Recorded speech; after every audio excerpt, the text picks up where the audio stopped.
E aí, por essa razão, então, né, estou aqui hoje com vocês para falar desse tema tão maravilhoso que é o Advento e o Natal, né? E foi muito bom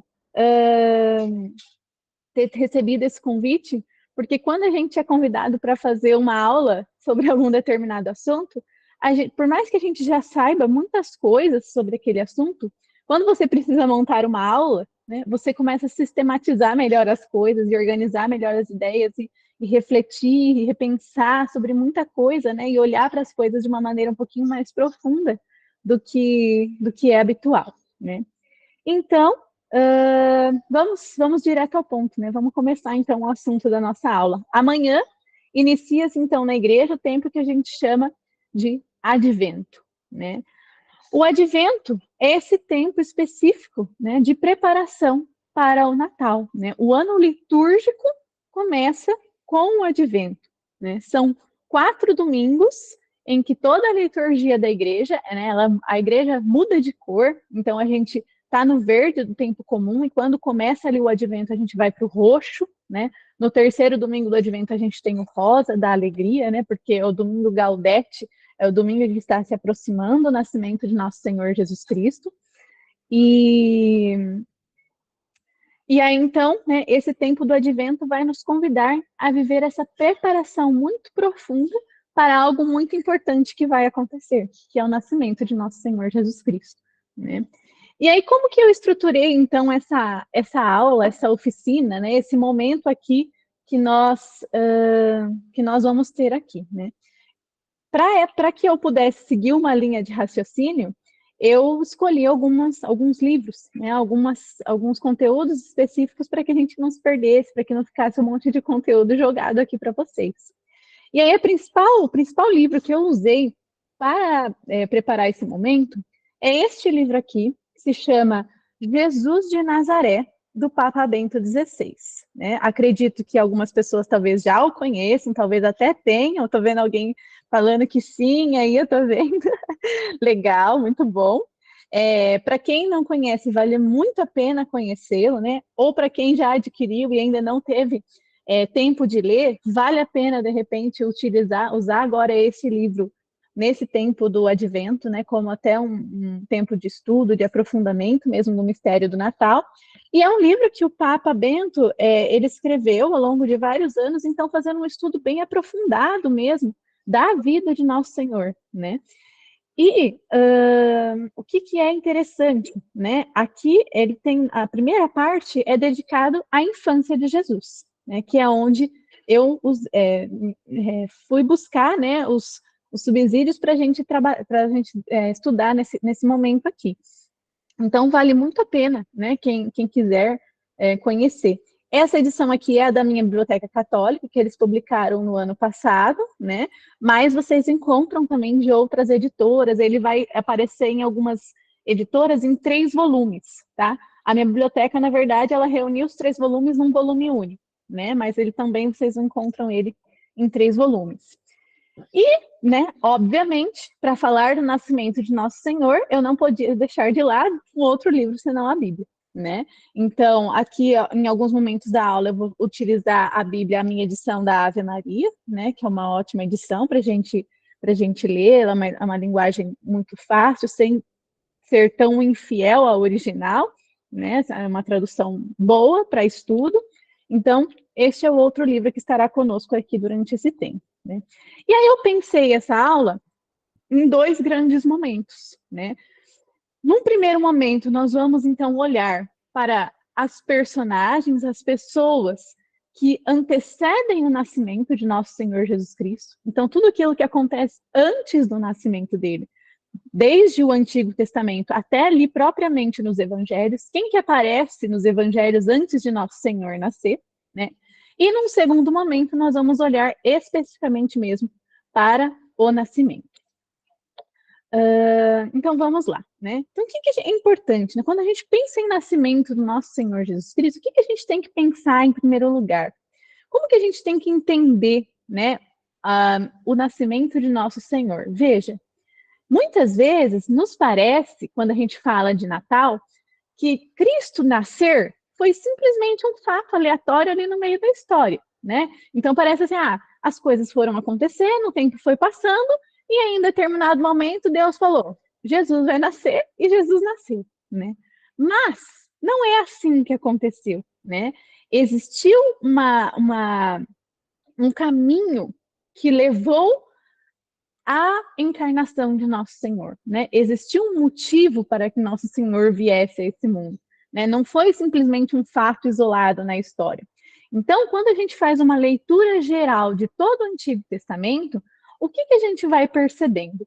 Ao longo de todo o Antigo Testamento, Deus vai visitando o povo através de pessoas muito específicas ali ao longo da história, e vai dando a oportunidade, né? Vai dando meios, vai dando chaves para que o povo possa se voltar para ele, fazer uma aliança de amor com ele e viver intimamente com ele, porque ele sabe que o único lugar, né, o único meio de nós vivermos felizes é estando em comunhão com ele. Porém, o que acontece ao longo dessa história? Apesar de todas as chances que Deus vai dando, sempre há queda, né? Sempre há o rompimento por parte do homem. Sempre o homem vai rompendo, né, esse laço de amor com Deus. Então, o que a gente vê, por exemplo?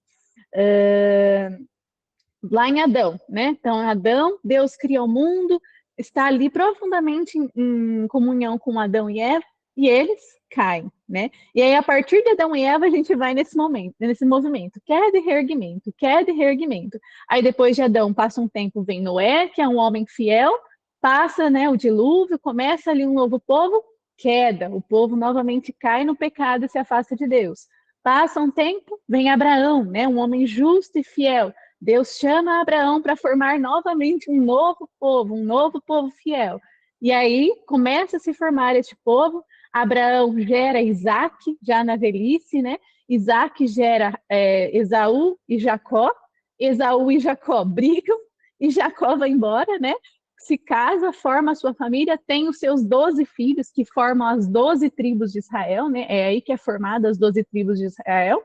E aí esse novo povo de Israel, que é escolhido por Deus, mais uma vez cai, né?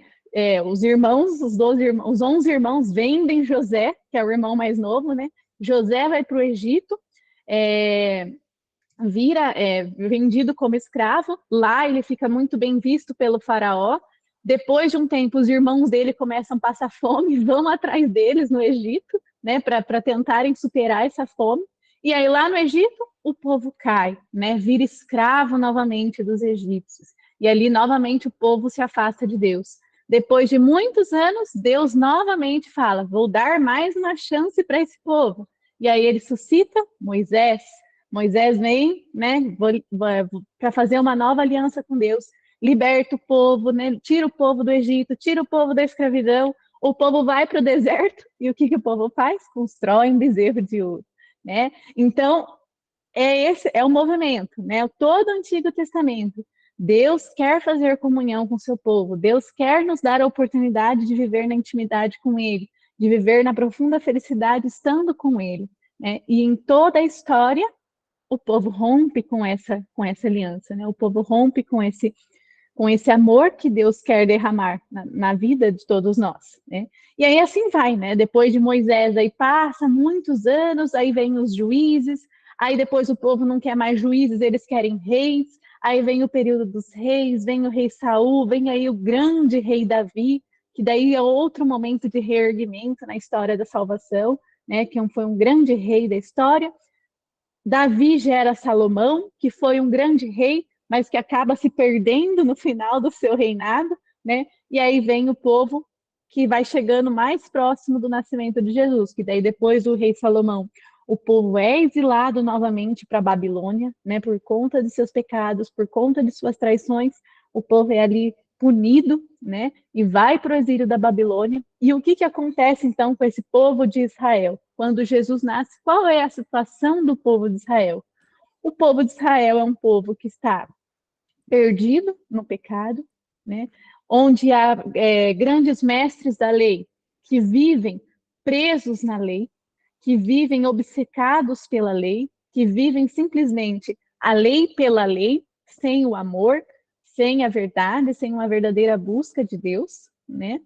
E ali, exatamente, territorialmente, o povo está submetido ao Império Romano, né?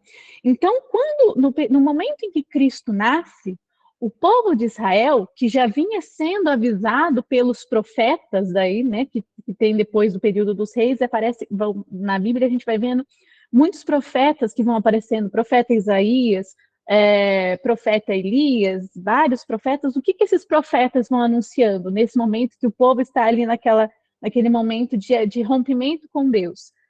Haverá um Salvador. Alguém há de vir para salvá-los, né?